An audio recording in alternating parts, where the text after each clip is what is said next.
جو لوگ اللہ پر ایمان لائیں، کہیں کہ ہمارا رب اللہ ہے، پھر اس پر جم جائیں، ان پر فرشتوں کا نزول ہوتا ہے۔ نہ کوئی غم کرو نہ خوف، خوشیاں مناؤ جنت کی جس کا تم سے وعدہ کیا گیا تھا۔ اللہ کی ربوبیت پر اطمینان جب انسان کو ہو جاتا، میرا رب اللہ ہے، ربی اللہ، انسان کے لیے نہ کوئی کھٹکا، نہ کوئی خطرہ، نہ کوئی خوف، نہ کوئی حزن۔ جو کچھ ہو رہا ہے کس کے اذن سے ہو رہا ہے؟ اللہ کے اذن سے۔ اللہ کے اذن کے بغیر پتہ تک نہیں ہلتا۔ یہ کوئی اندھا بہرا مادہ نہیں ہے جس سے مجھے کوئی خوف ہو۔ اندھا بھینسا چلا آ رہا ہو اس سے تو ڈرنے کا ہر انسان کو ڈرنا چاہیے، نہ معلوم کس کو ٹکر مار دے۔ لیکن نہیں، اس کائنات کو چلانے والا ایک سمیع و بصیر خدا ہے، وہ جو میرا دوست ہے، میرا ولی ہے۔ اللہ ولی الذین آمنوا یخرجہم من الظلمات الی النور۔ اللہ اہل ایمان کا ولی ہے، ساتھی ہے، پشت پناہ ہے، مددگار ہے، حمایتی ہے۔ بتائیے جسے یقین ہو جائے کہ اللہ میرا مددگار، اللہ میرا محافظ، اللہ میرا پشت پناہ، اللہ میرا حمایتی، اس کے لیے کوئی خوف ہوگا؟ اس سے کوئی ڈر ہوگا؟ میں مثال دیا کرتا ہوں ایک بہت سادہ، پنجاب کے دیہات کی۔ تو بڑا چودھری ہے اور کوئی غریب کسان ہے۔ اس غریب کسان کے جانوروں کو ہر وقت اندیشہ ہوگا چوری کا، کوئی میری بھینس کھول کر نہ لے جائے، کوئی میرا بیل کھول کر نہ لے جائے۔ لیکن جس کے بارے میں یہ سب کو معلوم ہو کہ وہ جو بڑا چودھری ہے وہ اس کا دوست ہے، اس کی بچیا کو کوئی خوف ہوگا؟ اس کی بھینس پر کوئی ہاتھ ڈالے گا؟ اسے کوئی اندیشہ ہوگا؟ نہیں۔ کیوں؟ کہ وہ بڑا چودھری، بڑا اس کا یہاں کا سردار، جاگیردار، سب کو معلوم ہے وہ میرا دوست ہے، کوئی میرے خلاف اقدام نہیں کر سکتا۔ اس دنیا میں یہ چھوٹی سی بات اگر آپ کے دلی اطمینان اور سکون کا باعث بن سکتی ہے تو ذرا تصور کیجئے۔ میں لفظ تصور استعمال کروں گا صرف اس لیے کہ اس کا ہم جس کو کہتے ہیں ادراک اور شعور کر نہیں سکتے، اگر کے ساتھ کر سکتے۔ اگر یقین ہو کہ اللہ میرا مددگار اور یقین ہو کہ اللہ ہر آن میرے ساتھ ہے، پھر کوئی خوف؟ کس کا خوف؟ کوئی شے اللہ سے بالا تر ہے؟ کوئی قوت اس سے زیادہ طاقتور ہے؟ کوئی اس کے ارادے کو بدلنے والا ہے؟ کوئی اس کی مشیت کے آڑے آنے والا ہے؟ یہی بات ہے جو حضور نے فرمائی، یہ ایمان کا حاصل ہے لب لباب، کہ دیکھو اچھی طرح اس بات کو ذہن نشین کر لو، اگر تمام انسان مل کر تمہیں کوئی نقصان پہنچانا چاہے نہیں پہنچا سکتے، مگر جو کچھ اللہ نے لکھ دیا ہو، اور تمام انسان مل کر تمہیں کوئی نفع پہنچانا چاہے نہیں پہنچا سکتے، مگر وہ شے جو اللہ نے طے کر دی۔ آپ پھر میں کہوں گا ذرا طاری کیجئے، اسے فرض کیجئے، اسے سوچئے۔ اگر اس حدیث پر ہمارا دل ٹھکا ہوا ہو تو کسی سے ڈر ہوگا؟ یہ مجھے نقصان نہ پہنچا دے، یہ میری رپورٹ خراب نہ کر دے، یہ میری انکریمنٹ نہ رکوا دے، یہ میرا یہ نہ بگاڑ دے، یہ میرے یہ نقصان نہ پہنچا دے۔ اس کا ڈر، اس کا ڈر، اس کا خوف، اس کی خوشامد، اس کے لیے جا کر طرح طرح سے اپنی عزت نفس کو ذلیل کروانا اس کے سامنے، یہ سب کچھ کیوں کرتا ہے انسان؟ جب سمجھتا ہے کہ اس کے ہاتھ میں میرا کوئی نفع ہے، اس کے ہاتھ میں میرے لیے کوئی ضرر ہے، یہ مجھے کوئی غضب پہنچا سکتا ہے، یہ مجھے کوئی نقصان پہنچا سکتا ہے، یہ میرا کوئی کام بنا سکتا ہے، یہ میری کوئی ضرورت پوری کر سکتا ہے، اسی کا نام شرک ہے۔ جہاں آپ نے یہ سمجھا کہ غیر اللہ کے اندر کوئی طاقت موجود ہے، وہی شرک ہے۔ بتوں سے تجھ کو امیدیں، خدا سے نو امیدی، مجھے بتا تو صحیح اور کافری کیا ہے؟ شرک تو یہ ہے۔ جس پر بھی تمہیں یہ خیال ہے، کلمہ ہے یہ کلمہ سوم، لا حول ولا قوت الا باللہ، ذرا اس پر دل کو کبھی اگر آپ تصور کریں، پھر فرض کریں، دل ٹھک جائے اس پر، کوئی طاقت نہیں۔ یہی بات تھی جو شیخ عبد القادر جیلانی رحمۃ اللہ علیہ نے اپنی وصیت میں اپنے بچے سے کہی. 11ویں دینے والے ہیں، لیکن حضرت شیخ عبد القادر جیلانی کی وصیت اور تعلیمات کو کتنے لوگ ہیں کہ جانتے ہو؟ یہ جن مقامات تک پہنچے ہیں وہ کس چیز کی بدولت پہنچے؟ انہوں نے جو پیغام دیا وہ کیا تھا؟ اے میرے بچے، جس طریقے سے قرآن مجید میں حضرت لقمان کی نصیحتیں جو ہے نقل کر دی گئی ہیں، میں یہ عرض کروں گا بالفرض اگر قرآن حضرت عبد القادر جیلانی کے بعد نازل ہوا ہوتا تو شیخ عبد القادر کی یہ نصیحتیں بھی قرآن میں درج ہوتی. اتنی اونچی نصیحتیں ہیں. اے میرے بچے، اس حقیقت کو ذہن نشین کر لے، لا فاعل فی الحقیقت ولا مؤثر الا اللہ. اس کائنات میں نہ کوئی فاعل حقیقی ہے نہ مؤثر حقیقی ہے سوائے اللہ. کسی شے میں کوئی تاثیر نہیں اگر اللہ نہ چاہے. آگ جلا نہیں سکتی اگر اللہ نہ چاہے. پانی ڈبو نہیں سکتا اگر اللہ نہ چاہے. زہر ہلاک نہیں کر سکتا اگر اللہ نہ چاہے. کوئی چیز فائدہ نہیں پہنچا سکتی اگر اللہ نہ چاہے. تو در در پہ کیوں سر جھکاتے ہو؟ در در پر کیوں جبیں سائی کرتے ہو؟ سب کے سامنے کیوں ہاتھ پھیلاتے ہو؟ ایک اللہ سے مانگو. ایک اللہ کے سامنے زمین پر اپنی جبین رکھو. لا فاعل فی الحقیقت ولا مؤثر الا اللہ. نظر آتا ہے ہمیں کہ پانی پیاس بجھا دیتا ہے. پیاس بجھانے کی صلاحیت پانی میں نہیں ہے، اللہ کے اذن سے. کھانا بھوک مٹا دیتا ہے. بھوک مٹانے کی صلاحیت کھانے میں نہیں ہے، اذن رب میں ہے. دیکھیے یہی یقین تھا. حضرت موسیٰ علیہ السلام کا واقعہ یاد کیجئے. سامنے سمندر آ گیا ہے. قوم دیکھتی ہے پیچھے کہ گرد و غبار کا طوفان. معلوم ہوا کہ فرعون اپنے لشکر سمیت آ گیا. لشکر جب چلتا تھا تیز رفتاری کے ساتھ تو گرد و غبار کا جو طوفان اٹھتا تھا اس کا تصور کیجیے. اور لمحہ بلمحہ وہ قریب آ رہا ہے. پوری قوم نے کیا کہا؟ اے موسیٰ انا لمدرکون. اے موسیٰ ہم کو پکڑے گئے. قرآن مجید نے تو یہاں وہ باتیں نہیں لکھی ہیں، لیکن تورات میں یہ درج ہے کہ بنی اسرائیل جھگڑنے لگے، دست و گریبان ہو گئے موسیٰ کے ساتھ. موسیٰ نے یہاں مروایا لا کر، اس سے تو ہم ہی بہتر تھے. وہاں کھانے کو ملتا تھا، زندگی تو تھی.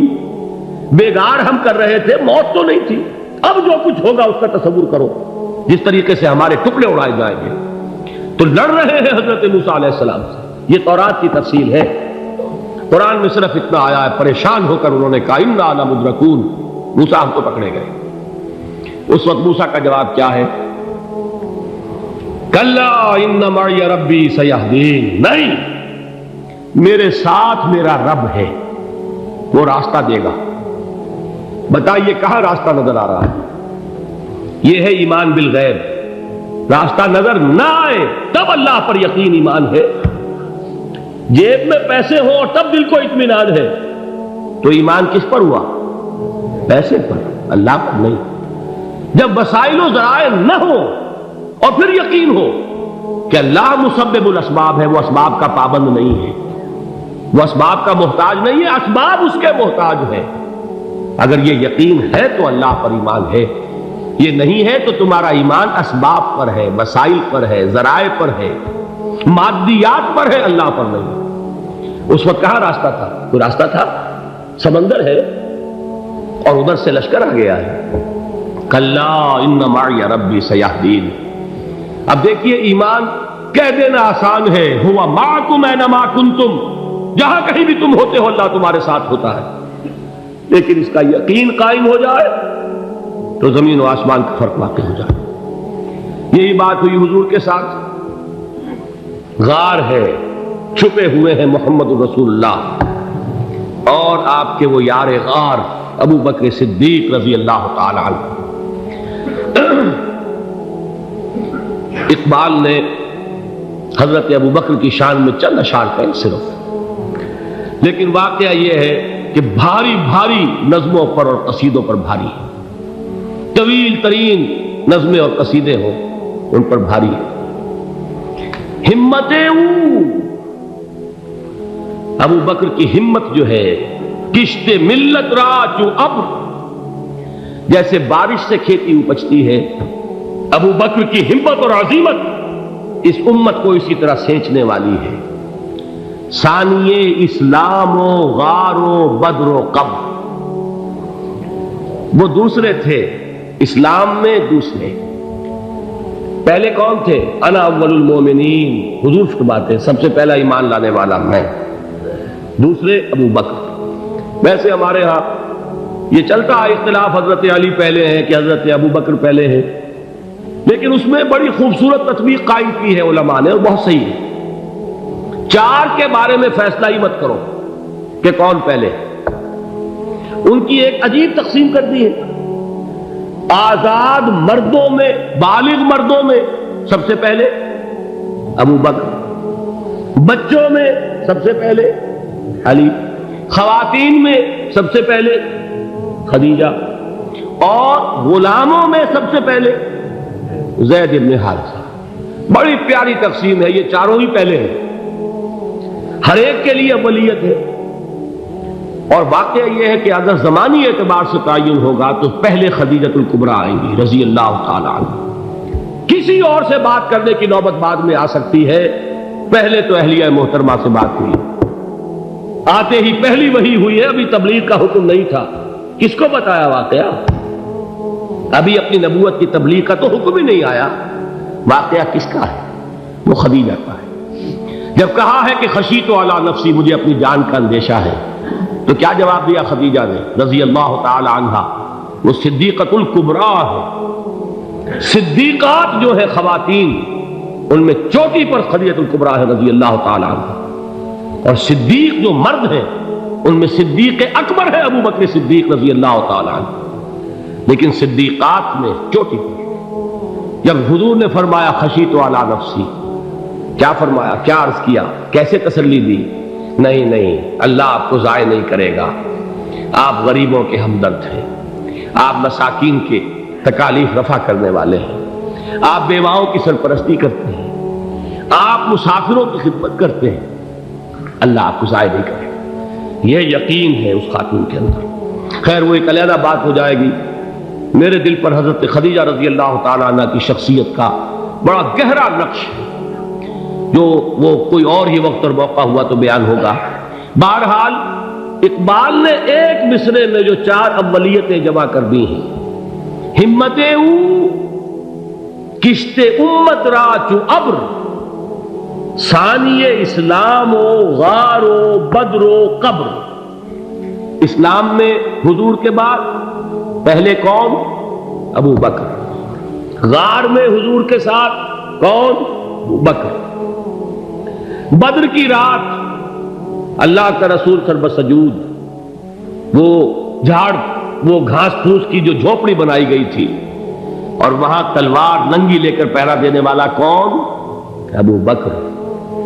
اور اس حجرہ عائشہ میں محمد کے بعد سب سے پہلے دفن ہونے والا کون؟ ابو بکر رضی اللہ تعالی عنہ صلی اللہ علیہ وسلم۔ وہ جو معاملہ میں سنا رہا تھا غار ثور کا، حضرت ابو بکر بھی حضور کے خیال سے لرز گئے ہیں۔ آپ کو یاد ہوگا کہ جا کر پہلے تمام جتنے سوراخ تھے انہیں بند کیا ہے، ایک سوراخ رہ گیا تھا جس کو بند کرنے کے لیے کوئی کپڑا نہیں تھا، وہاں اپنی ایڑی رکھی ہے، تب کہا ہے حضور سے تشریف لائیے، اور اپنے زانو پر حضور کو لٹایا ہے، اور وہاں کسی موذی جانور نے کاٹا ہے، حضور کی آنکھ لگ گئی تھی، اس وقت اس بل کے اندر جو بھی بچھو ہے کیا ہے واللہ عالم، اس نے کاٹا ہے، اس کی تکلیف کی وجہ سے ابو بکر کی آنکھوں سے آنسو ٹپک گئے، حضور کے چہرے مبارک پر پڑے ہیں، تو حضور جاگے ہیں، معاملہ کیا ہے؟